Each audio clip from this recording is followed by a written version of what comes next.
Welcome to my tutorial for Rygar for the Sega Master System.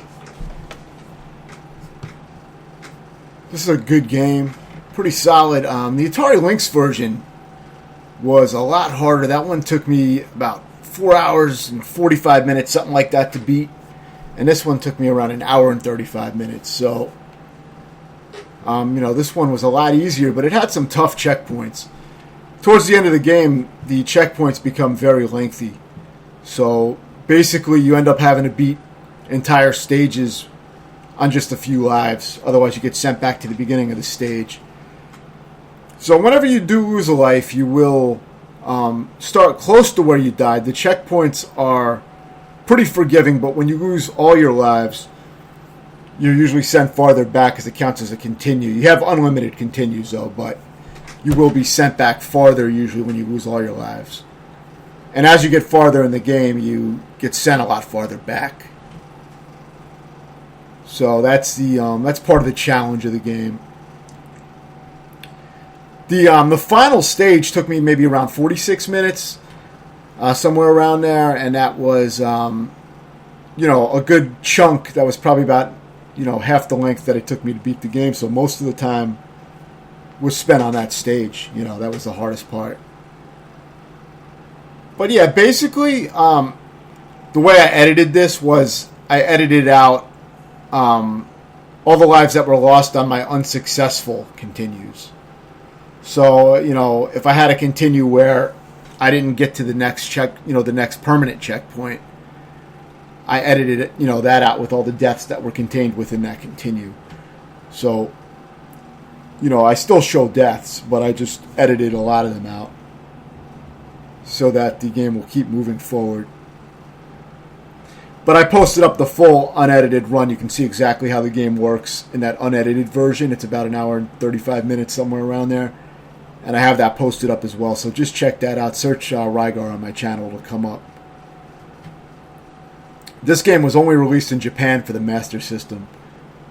So I didn't even know it existed. I came across the name, and I didn't recognize it. But when I saw the display video playing in Hyperspin, I recognized the game, since I've played through Rygar in the arcade and Atari Lynx versions.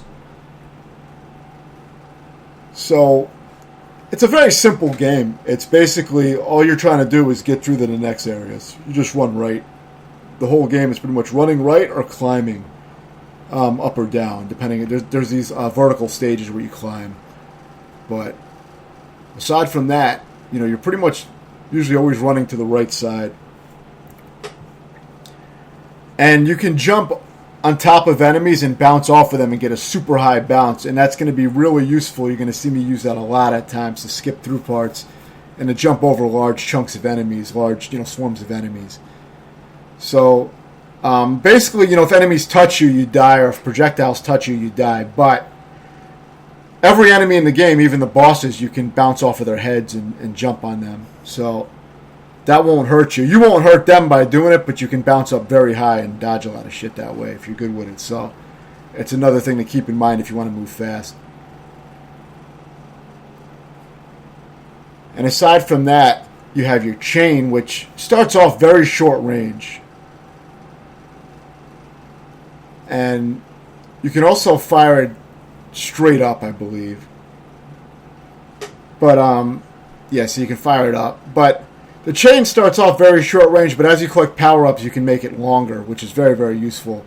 The most useful power-up is probably the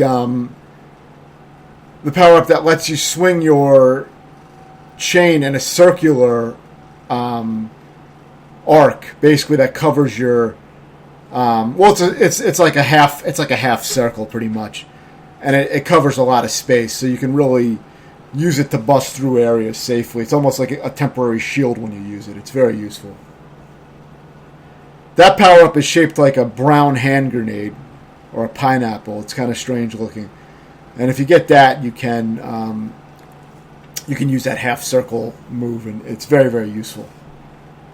But a lot of times I don't have power-ups because, when you die, even if you lose one life, you lose all your power-ups. But it does let you start fairly close to where you died until you lose all your lives for that continue. Then you'll be sent back. But when you get power-ups, you want to try to keep them because you lose them as soon as you die. So these bosses are very, very easy. I had rapid fire set on my controller, so I was able to shoot that discus out pretty rapidly. But I mean, I'm pretty sure you could probably do a similar thing with just mashing the button if you want to do it that way. I don't think it makes that much of a difference. A lot of times on these bosses initially, they let you start at the boss when you die. But later in the game, you if you die on the last boss, you will be sent back to the beginning of the entire stage. I'm not sure if they even let you use... if you get there with a few lives, you may be able to start on the boss. If you lose a life, they may let you still start there. But if you lose all your lives for the continue, you'll be sent back for sure. So you want to use save and load states if you're having trouble with any sections. Use save and load states to practice any sections that are giving you trouble. You may need to practice the final half of a stage, or you may need to practice a boss. But for the bosses that don't let you start there when you die, I think the last boss pretty much sends you back. But I'm not 100% sure because I may have actually been using lives that I had remaining. I may have not wasted an entire continue on any of the bosses, so I'm not sure what happens if you have to continue. I think you can continue at the earlier bosses, but the last boss did not let me do that. So the game definitely gets stricter with the checkpoints as you get farther in. So I'll be covering mostly general strategies because you can see my movement and the paths that I'm using and positioning and everything. If you really want to copy that, you can get an idea. But a lot of it is just learning how to react and counter the enemies. You'll get used to the way they move. The worst enemies for me to deal with were the enemies that leap at you. These guys.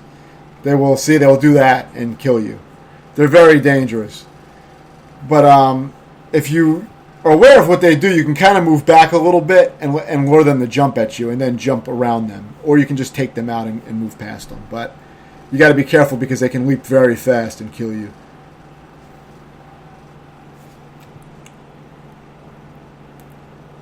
The flying guys, the main danger with them is that they have projectiles that will sometimes get you. And if you don't bounce right, obviously you can get hit in the air, as you saw.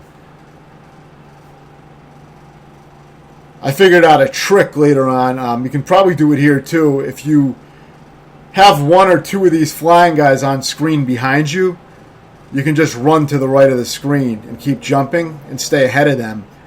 And it will keep other enemies from spawning, since there's probably a sprite limit on this game of how many enemies can be on screen at once. You can take advantage of that and make it so that, while those guys, the flying guys, are chasing you from behind, other enemies are not going to come up in front of you. So that is something to keep in mind. You'll see me do it later on, near the end of the game. Some of these enemies will break through the barrier below you, so be aware of those. For this area, it's the rolling enemies that break through the top of those that ground area. There's other enemies that can do that as well that are more dangerous than those.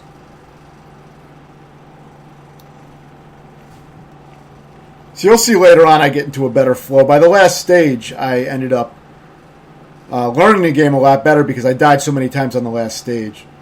And I was able to get through that whole last stage with no deaths. So you'll see a very good execution of that final stage. It's a long checkpoint. It's probably about 3.5 minutes long. Which is a long time to survive in a game like this that throws a lot of shit at you. So now I got that really good move. I don't think I realized at this point that I had it, but it's that brown pineapple type power-up you see in the upper right where it shows my power-ups that I have currently. And if you hold up, I believe it's holding up and using your chain, you'll do a swing like that. I just did it very briefly. And it's like a half circle pretty much, and that will... if you use it rapidly, you can shield yourself from some attacks. But I was relying on it too much at one point in the game, and sometimes enemies would break through and kill me. So I realized it wasn't really a good idea to rely on it to make me invincible. It's not 100%, effective for that. It's better to time it. So yeah, these bosses are very easy. For this guy, just jam in a bunch of hits on him and you should kill him eventually.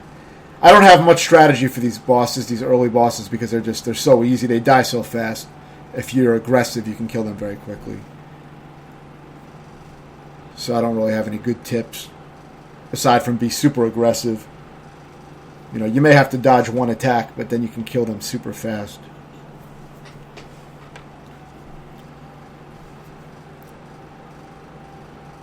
So yeah, this part is going to be a part where you have to descend.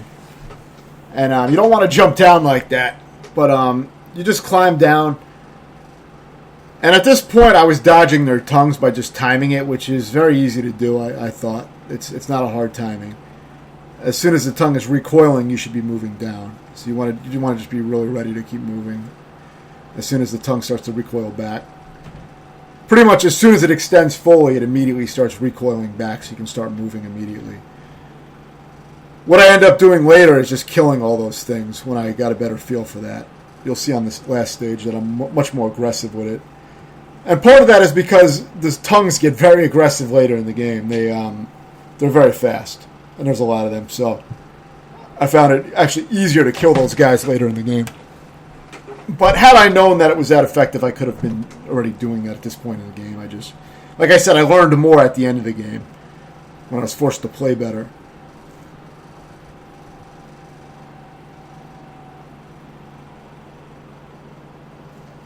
So yeah, at this point, I think this is the first part that I found, pretty difficult. I think this is when the game started to pick up in difficulty and it had longer checkpoints. So either this checkpoint or the next one I think is very long. You may have to beat the entire stage, the entire fourth stage, without losing a continue, but I'm not completely sure. I know the final stage, you have to beat the entire final stage on one continue. You can't, whatever lives you have, you have to make it with that.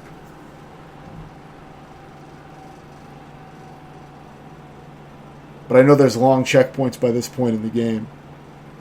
So, although I don't show it in this video, so I can't remember exactly where the checkpoints were.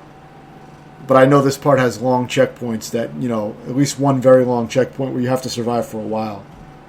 But that will prepare you because it's going to be a lot worse. The last stage is much harder than this. So, try to get used to that because the last stage is definitely going to be harder, a lot harder. But these general, movements and attack patterns and enemies and everything is going to carry through. You're going to be dealing with a lot of the same enemies in the final stage. It's going to be more wilder, it's going to be more wild shit and longer checkpoint. So you don't have as much room to fuck up. This part's kind of tricky because these guys come out of these caves and, they can pretty much spawn right on you if you're not careful. I think what I ended up doing is not trying to fight and just, try to bounce through them. You know what I mean? You just try to bounce on top of, them and do large bounces to try to cover a lot of area. That's what I ended up doing. I just, treated this like one of those endless runner cell phone games and just ran through. So yeah, sometimes it's best to not even fight. I mean, you can pretty much, for a lot of this game, you don't have to kill enemies a lot of the time. You can just bounce on shit. So that's another option.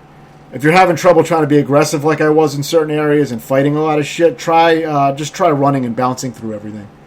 You do have to be good with accurate jumping and landing on guys accurately. And you may have to hold down, like when you press the jump button, you may want to continue holding it if you're going to bounce on an enemy's head, like you would in Super Mario Brothers to get an extended high jump. Though I'm not 100% sure if you need to do that in this game. It may do it automatically just by bouncing on an enemy's head. But if you're not getting a high bounce when you hit an enemy's head from a jump, try holding the button down. It's an obvious thing, but it's just something that, if you're having a problem, you may want to keep that in mind. I never actually just tried bouncing off the enemy's head without holding down the jump button because it's a habit, from playing the Mario games. It's just a habit. So I didn't try doing it without that. So I would not know if it made a difference. So this is another very easy boss. I think it's pretty much the same fucking boss again. The bosses seem to repeat a lot in this game. There's only a few different types of bosses. The last boss is unique though. But it's pretty much the same shit. I mean, you might have to dodge a few attacks. But you can be super aggressive and pretty much kill him almost as soon as he appears. By just rapidly striking him while crouched. And I don't even know what a lot of the power-ups do because, I mean, I just got them and whatever they did, they did. You know what I mean? I didn't really think about it too much. But I know the that pineapple power-up, that's a great, that half swing with the chain is great. There's also an invincibility power-up that lets you run through shit for a while. But you got to be careful because when it runs out, you can be, left in a vulnerable position. For this part, go around and come up this way. It's easier than trying to go through that lower passage. So when you see the fireballs, you just go around on that part. But I think, this is the really long checkpoint for the stage that I was talking about. I think this is it. If you lose your lives on these parts coming up, you will be sent way, way back. I mean, at this point, you're not very far into this checkpoint, but you will be if you get to the end and lose all your lives. I think you have to beat the rest of this stage now with, just the regular amount of lives without using a continue.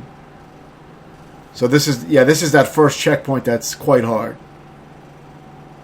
Those previous areas where I said that might be a checkpoint, I don't know if that was where I don't know if those checkpoints were that long. I think they were starting to get longer, but I know this is a very long checkpoint where you have to make it quite far. For those axe throwing guys, I just walk towards them and mash the button and just kind of grind into them while walking forward. Because if you just stand there, you can get hit by the axes very easily. So you just kind of walk into them and mash the button and just kill them that way. If you don't have a lot of range, then you have to get closer to them, depending on how powered up your chain is. But this upper path is one of the easier paths.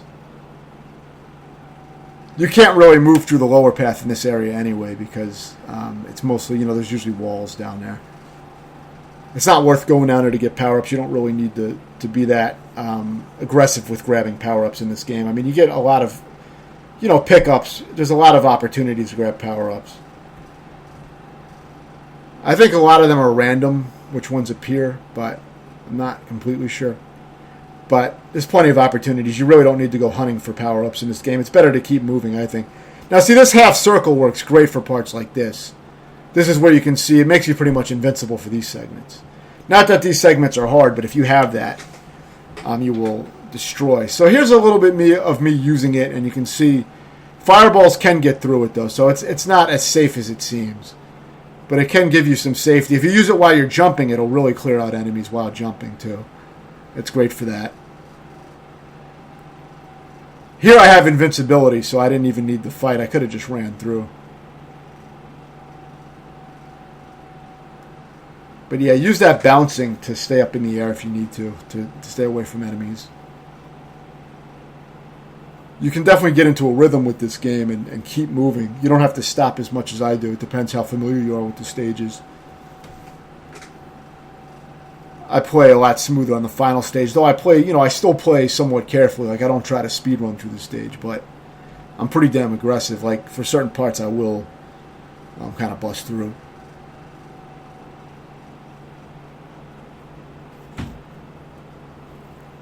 So, yeah, this is still the same checkpoint, so you can see how long this checkpoint goes on for. You still have to beat more before... if you die on any of these parts, you will get sent all the way back to that part that I mentioned. That was the beginning of the checkpoint. And it gets pretty dense. It's getting pretty aggressive over here. And now you have the boss. This boss is very easy, as you can see. I think I died a few times on it, but it let me start at him. So... It's easy enough. I think you may even be able to start on him if you waste a continue, possibly. So, though I'm not completely sure. So, if you need to, make a save state and practice the boss, or any segments that are giving you trouble, it's very useful to practice on these longer checkpoints. I practiced on the second half of this checkpoint. This is the final stage of the game, not really a checkpoint. You have to beat this entire final stage on one set of lives. So if you lose all your lives, you'd be sent back to this beginning part right here, the beginning of the stage.